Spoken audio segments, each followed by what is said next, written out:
Nuevo Comenzar. Fundación creada con el objetivo de brindar contención a las personas que hayan sufrido accidentes cerebrovasculares. En este espacio brindaremos contención, acompañamiento y, sobre todo, prevención.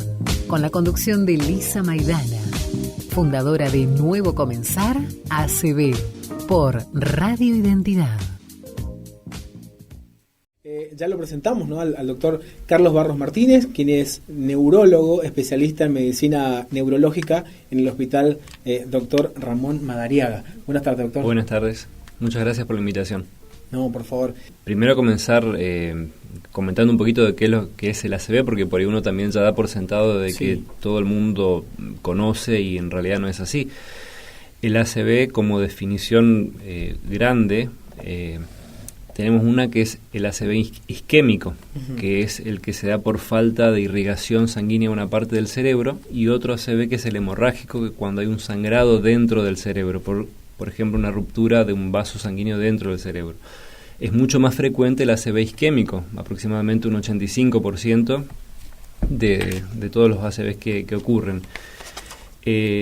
El ACV isquémico, sobre todo, los síntomas que dan a la persona que lo está transitando uno pueden ser debilidad, por ejemplo, de un brazo, de una pierna, dificultad para hablar, sale la voz como, la palabra como arrastrada, inclusive a veces el paciente puede, la persona, puede intentar decir algo y no sabe qué quiere decir, pero no le sale decir eso. O inclusive también puede tener dificultad para comprender lo que le están hablando. También, el otro día justamente, hablando de esto, el otro día vimos, por las redes sociales, no sé si por usted lo vio, un camionero que circulaba por nuestras rutas, un camionero chileno creo que era, que circulaba por nuestra ruta de Argentina, y la persona que lo estaba filmando decía que esta persona está conduciendo en estado de ebriedad, cuando en realidad esta persona estaba pasando por una ACV.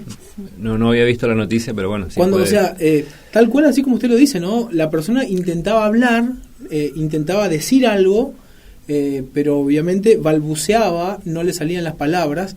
Cuando esta otra persona lo estaba filmando, decía, esta persona está en estado de ebriedad, cuando obviamente vino la policía, vino la ambulancia y esta persona estaba atravesando por una ACV. Sí. Bueno, eso también es importante para la concientización de la población, poder identificar, no estigmatizar por ahí una persona que está teniendo una ACV y confundir lo que está en estado de ebriedad o que le pase otra cosa. Pero por eso es importante también, en una situación así, poder reconocer si le está pasando algo a una persona.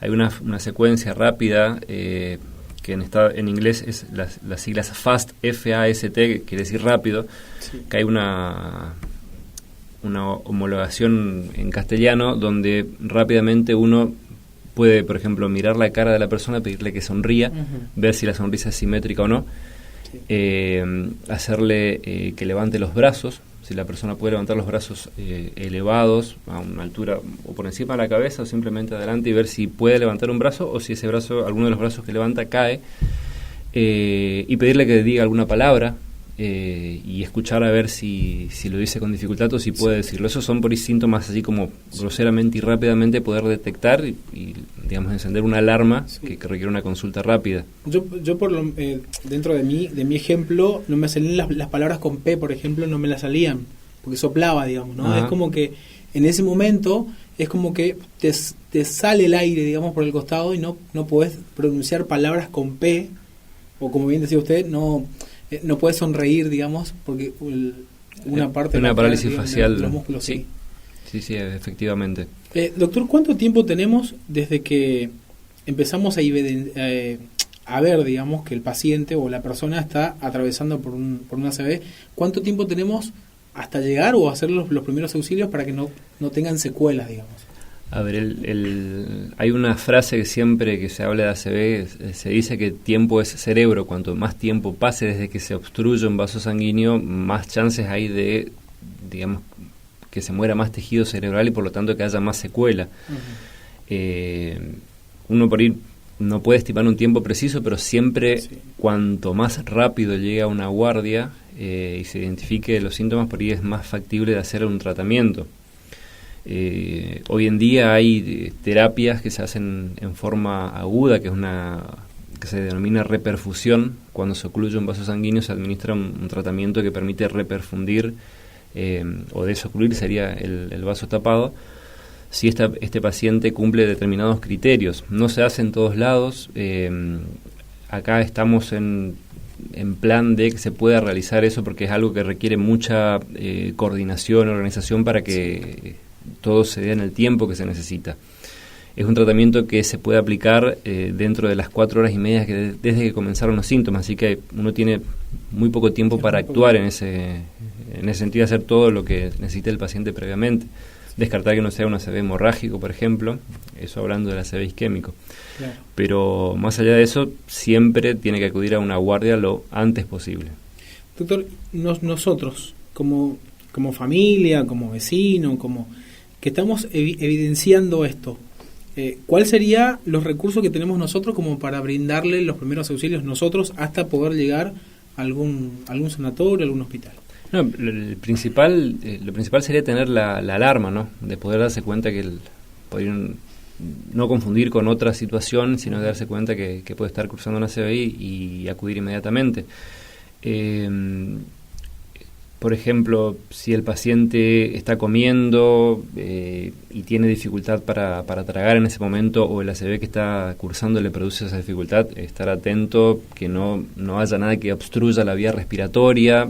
Eso sería algo por ahí básico para poder hacerlo hasta que llegue al hospital y evaluarlo después integralmente al paciente. Algo que por ahí también es importante, dentro de lo que es el síndrome neurovascular agudo, donde está el ACV, también está el accidente isquémico transitorio, donde la persona presenta síntomas similares a un ACV que duran algún poco tiempo y resuelve.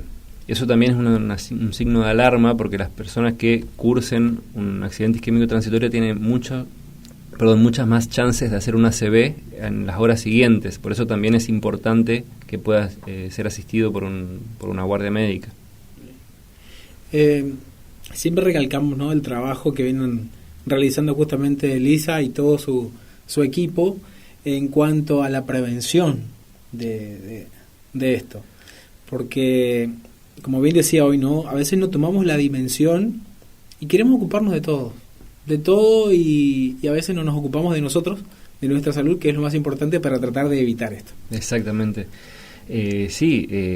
Los factores de riesgo para presentar una ACV son ser hipertenso, ser diabético, ser obeso, tener muy alto el colesterol o los triglicéridos, también el abuso de alcohol o otras drogas ilícitas también puede favorecer a presentar una ACV, pero por eso es siempre importante, en el caso de padecer esta patología, que estén controladas, hacer actividad física en forma regular. Se recomienda que dentro de lo posible se haga 30 minutos de actividad física moderada la mayor cantidad de veces que se pueda en la semana, como un objetivo donde uno dice, bueno, esto sí me va a beneficiar, porque también tiene ese tiempo, no claro. Es hacer 5 minutos de un ejercicio corto que, no sé, que da el beneficio. Con un tiempo prolongado. Claro, exactamente. Bien. Doctor, siempre por ahí se habla acerca de esta enfermedad o de este accidente cerebrovascular, y como bien decíamos siempre nosotros, hablábamos o se escuchaba de esto con personas más grandes, siempre con personas mayores a 50 años. En los últimos años se viene dando en personas más jóvenes. Sí, por supuesto. Hoy en día se sabe que en realidad a cualquier persona le puede tener un ACV. Hay casos raros en los cuales por ahí no se identifica un factor que fue lo que generó el ACV, porque creo que lo mencioné previamente, pero más allá de los factores de riesgo, por ejemplo, también estar predispuesto a tener arritmias cardíacas puede ser un factor importante. El paciente que tiene insuficiencia cardíaca, que el corazón no funciona muy bien, puede también ese corazón predisponer a formar coágulos, trombos, y estos ser despedidos y generar una ACV.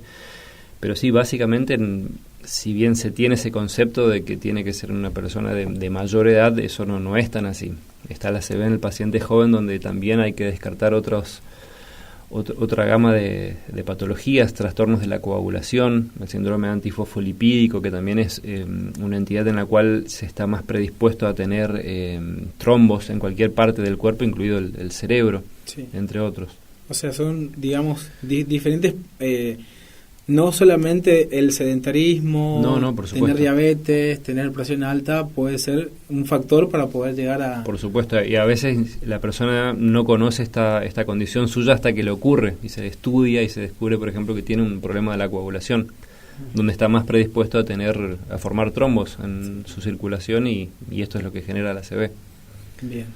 Lisa, ¿algo para preguntarle al doctor? Mirá que tenemos la posibilidad... La verdad que para mí fue muy claro, aparte sí, de que lamentablemente yo sufrí una ACV, yo tuve un isquémico precisamente, y cuando estaba explicando es como dice el doctor, es así. Y a veces, a mí también me ocurrió, antes obviamente del accidente cerebrovascular, que yo tenía pequeños síntomas, digamos, pero se me iban y uno dice, bueno, no pasa nada. Y ahí está el error de no ir al médico, lo importante que es. Y también los que están al lado, ¿no? Porque a veces nosotros no lo identificamos, pero la persona que nos tiene enfrente sí se da cuenta. Eso también es fundamental, que toda la familia sepa cómo... evidenciar. Claro, cómo evidenciar. Y en ese caso, cómo... acudir enseguida a un centro de alta tecnología, creería yo, ¿no? Porque tiene que hacerse varios estudios. Sí, sobre todo en el caso del accidente isquémico transitorio, por esto aumenta las chances de hacer una ACV en las próximas horas. Es importante porque debería, según los síntomas que presentaron, en una escala donde uno rápidamente determina si el paciente, por ejemplo, puede irse a la casa o tiene que quedarse internado para estudios rápidos. Por ejemplo, hacer un Doppler de los vasos del cuello, de las arterias carótidas, hacer una ecografía del corazón, hacer un electrocardiograma para detectar una potencial arritmia, donde uno ya puede anticipar cuál es ese mecanismo que va a producir una ACV. Inclusive uno puede tratarlo y no ocurre, por suerte, la ACV posteriormente, pero eso sería lo ideal, ¿no? Claro. Entonces, repasemos un poquito. Tratar de por lo menos hacer media hora de actividad física todos los días. Sí, la mayor cantidad de veces a la semana. La mayor cantidad de veces en la semana. Tratar de ver también el tema de los alimentos y esas cuestiones para tratar de así también, tratar de prever. Sí, hay que tener una dieta dentro de todo saludable, evitar comidas con grasas saturadas, sobre todo la grasa que se ve de la comida. Con respecto a la actividad física, es importante obviamente que tenga un control cardiovascular previo para poder hacer actividad física, no, porque si por ahí una persona que tiene algún factor de riesgo comienza a hacer actividad física en forma intensiva, puede ser que después tenga otra consecuencia cardíaca. Pero sí, obviamente se recomienda hacer actividad física previo chequeo cardiovascular. Bien. Doctor, una vez que por ahí pasamos por este accidente cerebrovascular, ¿qué es lo que se recomienda, digamos, para después tratar de rever cuáles fueron las consecuencias, cuáles fueron los que algo que nos ha quedado, digamos, como para tratar de mejorar o volver a ser la misma persona que antes? Bien, sí, siempre es muchos quedan con sí, por supuesto, con diferentes secuelas. Por claro. supuesto, ¿no? Lo fundamental, obviamente, es el tratamiento oportuno. Después, una vez que el médico comprueba que hubo una ACV, empieza un tratamiento que se llama prevención secundaria, que se basa en fármacos antiplaquetarios como la aspirineta, estatinas, que son fármacos que también controlan el colesterol. Algunos casos requieren anticoagulación dependiendo del origen de la ACV, pero es fundamental desde que el paciente ingresa saber qué déficit tiene, por ejemplo, si es para hablar, para mover, para caminar. Para tragar también es algo muy importante, evaluar la deglución cuando el paciente ha entrado al hospital, porque en base a eso uno permite saber cómo está y después ir haciendo el seguimiento y la comparación. Pero desde el inicio, diría desde luego de las 24 horas que el paciente se interna, supongamos que por una ACV severo, es importante la rehabilitación. Por más que inicialmente, las primeras semanas, el paciente por ahí no puede hacer mucho del ejercicio, pero la movilidad pasiva que le da el kinesiólogo o el fisiatra es muy importante para lo que sigue, ¿no? A veces la rehabilitación puede llevar muchísimos meses, pero eso es algo fundamental. Doctor Carlos Barros Martínez, médico clínico, especialista en neurología.